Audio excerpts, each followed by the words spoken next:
When the sun begins to set, the real hunt begins. Welcome to the shores of Greece, a place where the waves whisper the stories of ancient seas and the wind carries the scent of distant horizons. Armed with micro jigs and soft lures, we head out beneath the pier lights and along the quiet, sandy beaches where every reflection on the water draws in an entire chain of life. The surface may look calm, but beneath it, a true battle unfolds. Stay with me as we uncover the secrets of fishing, the lures that provoke instinct, and that moment when light meets instinct. Before I lowered my first lure into the sea, I wanted to understand, what does ultra-light saltwater lure fishing truly mean?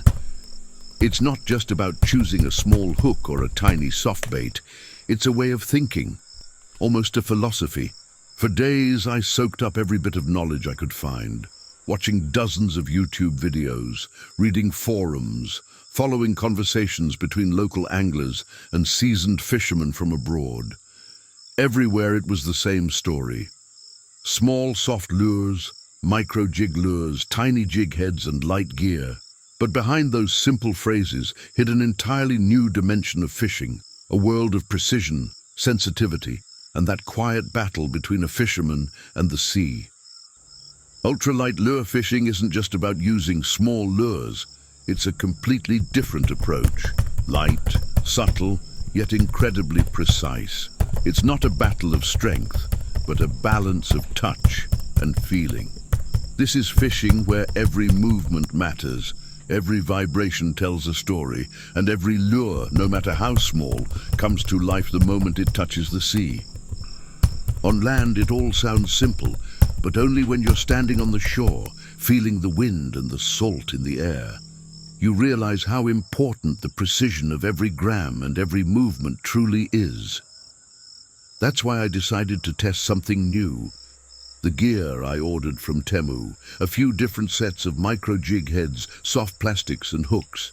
The prices were symbolic, but I wanted to know, can you really fish seriously with gear that costs just a few euros?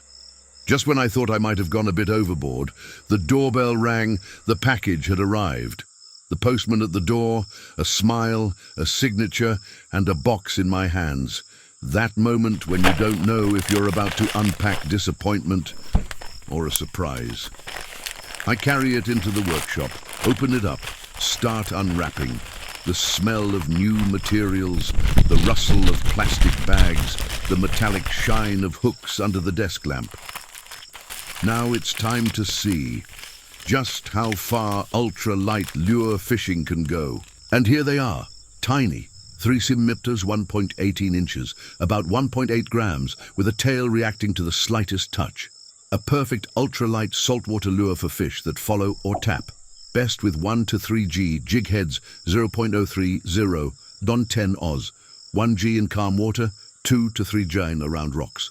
They draw small sea bass, needlefish, saddled bream, salima, even young barracuda. Let it sink, the sea brings it alive. First ones from the pack. More soon. Next one's 3.8 centimeters long, just 0.5 grams. Slim, fast, with bright 3D eyes that look like real tiny baitfish. Great for ultralight saltwater when fish feed on the smallest prey. Works with 0.5 2G jig heads, lighter in calm water, heavier around rocks. Let it sink and give a tiny twitch. It comes alive instantly. And these are the micro ones, only 1 centimeters long. Perfect for ultralight fishing when fish want the tiniest prey. Use the lightest jig heads and let them drift. There's a bit of everything here, and all of this costs just $45. Unreal. And now the bigger ones. Realistic shads from 7 to 9 centimeters with a soft body and a wide paddle tail. Perfect for shallow saltwater, sea bass, needlefish, and bigger predators love this shape. Use light jig heads and a slow retrieve. The tail does the rest. And after these larger models, we move on to something completely different. And here it is, the tiny jig set. These little metals measure 2.6 to 3.1 centimeter and weigh between 1.6 and 3.2 grams. Compact metal bodies with bright laser colors that throw flashes even on the slightest movement, perfect for micro shore jigging in shallow saltwater. They sink fast, flutter on the fall, and react instantly to any small lift of the rod. Drop, lift, let it flutter, and anything can hit these. Small sea bass, needlefish, mackerel, scad, even tiny barracuda if the timing is right. Simple, tiny, but surprisingly effective for their size. And now something completely different. These 5-centimeter soft lures have a slim, flexible body and that ultra-long tail that reacts to even the slightest movement. They look like tiny tadpoles wiggling through the water, small, transparent, lively, almost as if they're alive on their own. Their subtle motion makes them perfect for calm water and picky fish that need a gentle, natural presentation, especially when everything else fails to get a reaction. No special technique needed, just a slow, steady retrieve, and the tail brings the whole lure to life effortlessly, with almost no input from the angler. Now this is interesting. Micro spinner flies. They have a rotating blade that throws a strong flash and vibration, and the feathered tail moves like a tiny living creature.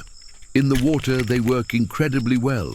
The moment you start retrieving, the blade starts spinning and sending vibration through the whole line.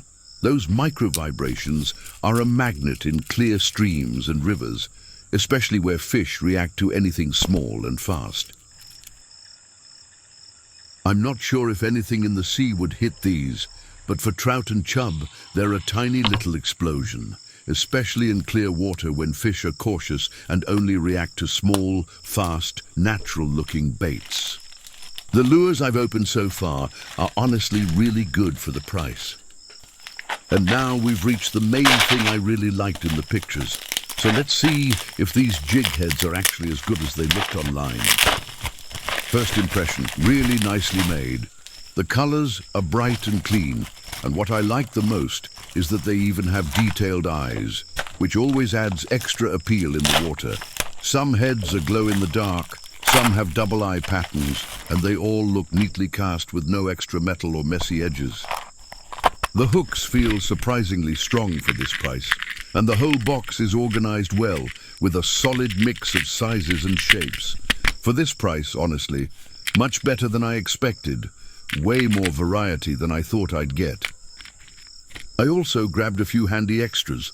A spare GoPro 13 side clip, straps for the DJI Neo controller, and a holographic fish scale foil you saw earlier. And finally some crystal flash, perfect for adding shine to lures and flies. But back to these mini jig lures. They look really small in person, much smaller than they seemed in the pictures. They're fine for ultralight fishing, but I'll definitely need a few heavier grams to use them the way I want. Maybe it's best if I just make my own. Slightly bigger, better balanced, and exactly tuned for the kind of shore or shallow water fishing I plan to do. Before we start shaping the lure, we need the weight. I measured the lead piece at 7 centimeters, that's about 2.75 inches, with a width of 1 centimeter, 0.39 inches. This will balance the lure just right and give it the action we want. And all of this is just the setup, because from here we go straight into cutting the lead. For the cutting, I'm using these metal sheet scissors. They're simple, sharp, and perfect for this kind of work. They cut through lead cleanly and let me shape it with real precision. Nothing fancy, just the right tool that gets the job done smoothly. After cutting the lead, I pressed the pieces together to find the exact center. Now I start drilling the hole, using a screwdriver drill with a 3mm bit. I go slowly and keep it centered, letting the bit do the work so the hole stays clean and perfectly aligned. Once the hole is finished, I move smoothly to the wire, the next step in building the whole structure. I'm using 0.8mm Kanthal wire. It's the type used for heating elements, which makes it perfect for this job. Soft enough to bend without forcing it, but still strong enough to hold its shape and keep the lure stable once everything is assembled. What really makes this easier is the small template I made specifically for projects like this.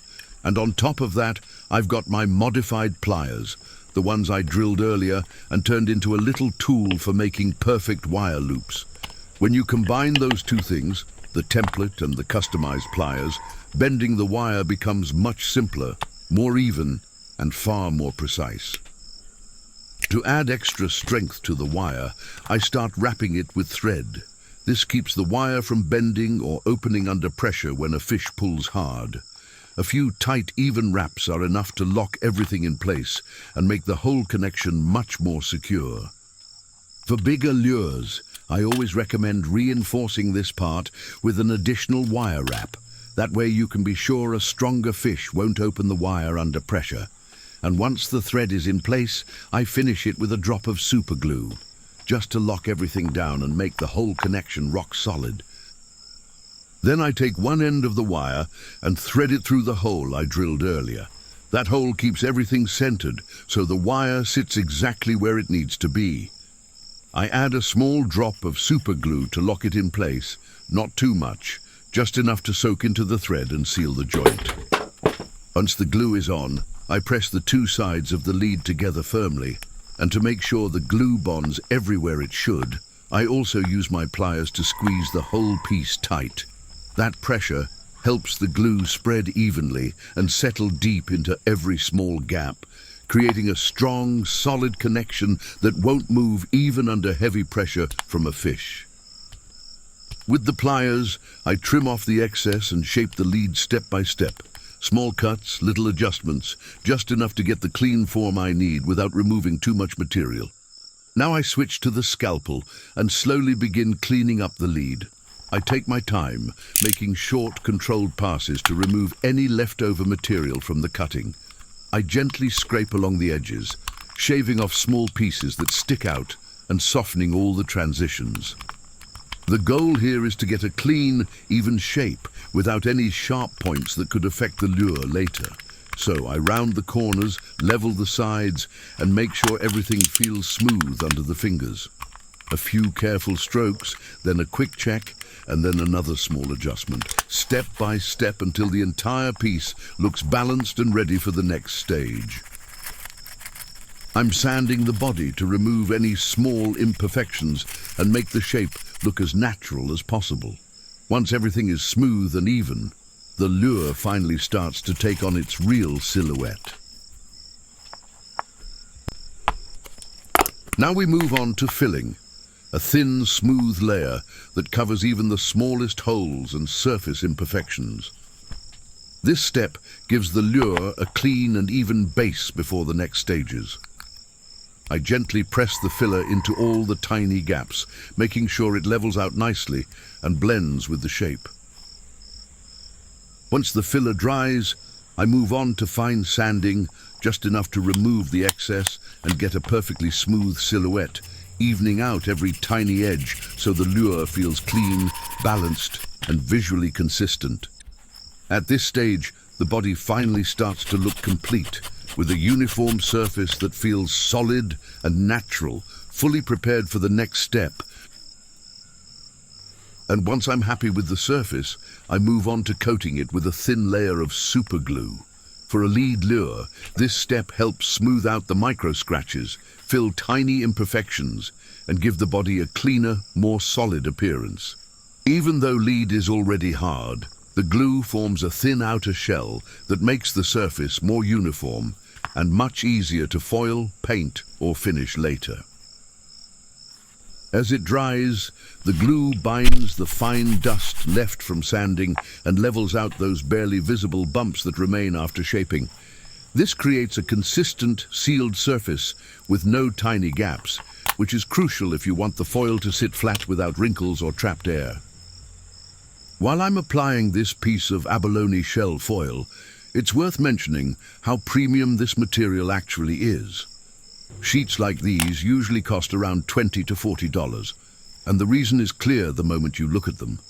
That natural iridescent shimmer, the classic mother-of-pearl effect that breaks light into different colors and creates a unique glow underwater. That shifting shine makes the lure look more alive and instantly more attractive to fish, flashing like a tiny bait fish with every movement. Lures made with abalone material can be extremely expensive. At collector auctions, they often reach prices of several $100s. I personally had the chance to sell one for $790, which shows just how highly this material is valued in the lure-making world.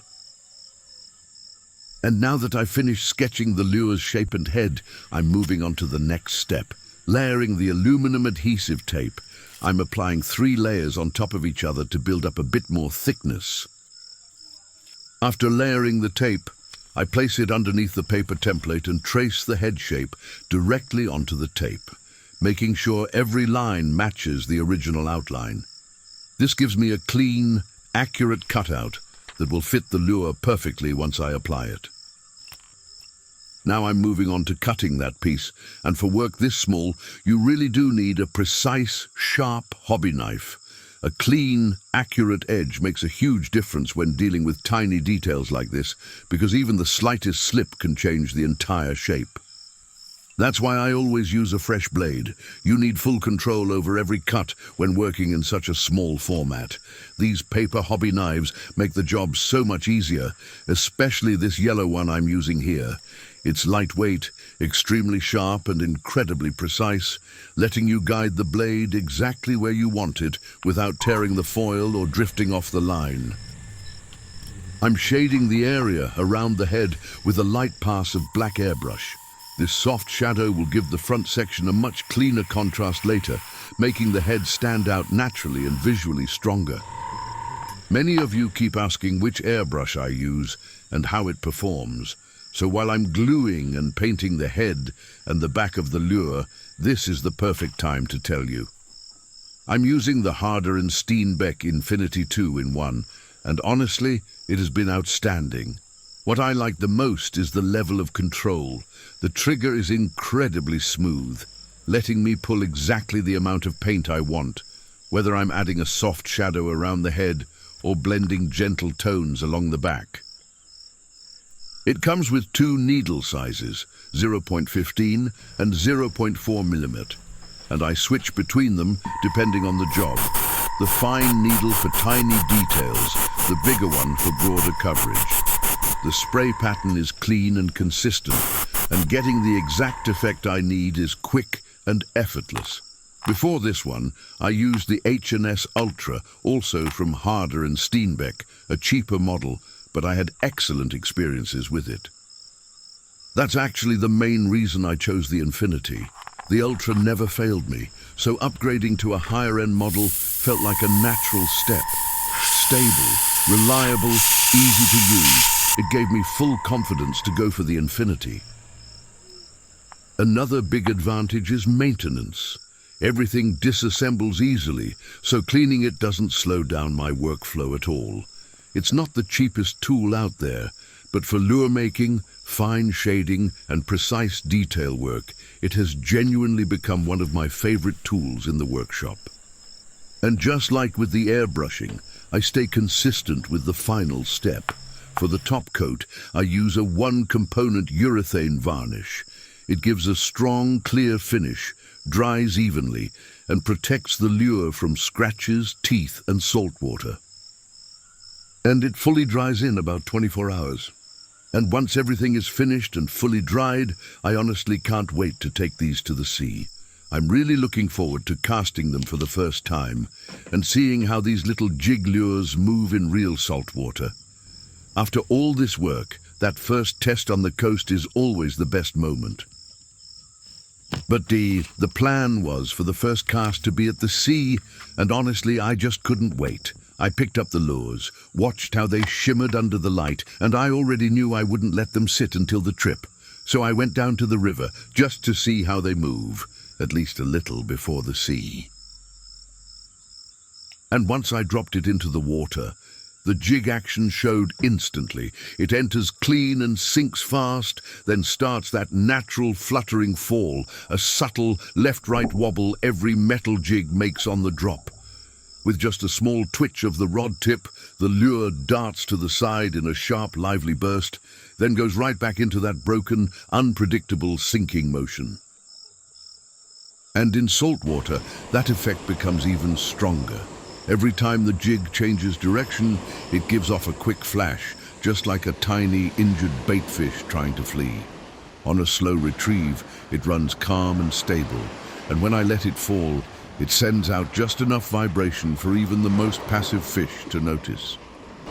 In the water, it looks incredibly natural, like a small, vulnerable prey fish that's lost its balance for a moment. I'm only staying here for a moment before moving on to the next spot, and on the way, I take a quick look at how others fish. I noticed a few local anglers and tourists using different rigs and lures just to compare approaches and see what people are using on this part of the coast. During those few days, I also took the time to test all the products I had ordered online. I tried them in different conditions, switched techniques, and experimented with some of the setups I had seen earlier along the shore. And honestly, considering the price, they performed much better than I expected. For budget gear, they were more than good. But what impressed me the most were the 2 jigs I had made myself before the trip. Both of them worked beautifully in the water, a clean fall, a natural flutter, and exactly the kind of action I was hoping to achieve. In the sea, they looked alive and sharp, just the way I imagined them back in the workshop. Unfortunately, the fish weren't very active during this period. The holiday season can be strange. The sea becomes calm, the predators get lazy, and with the warm water, they usually move away from the shallows into deeper areas. Still, every test, every outing, and every cast was worth it, even on the days when the action wasn't great. Most of the hits came from small fish, curious silversides darting around, a few quick mackerel striking from the side, and some golden horse mackerel cruising in nighttime schools just under the surface. And then came a real surprise, a small bonito, beautiful and powerful, the kind I rarely catch here on such light tackle. I released almost everything back into the water and kept just a few to prepare for the kids, just enough to keep that little summer moment alive.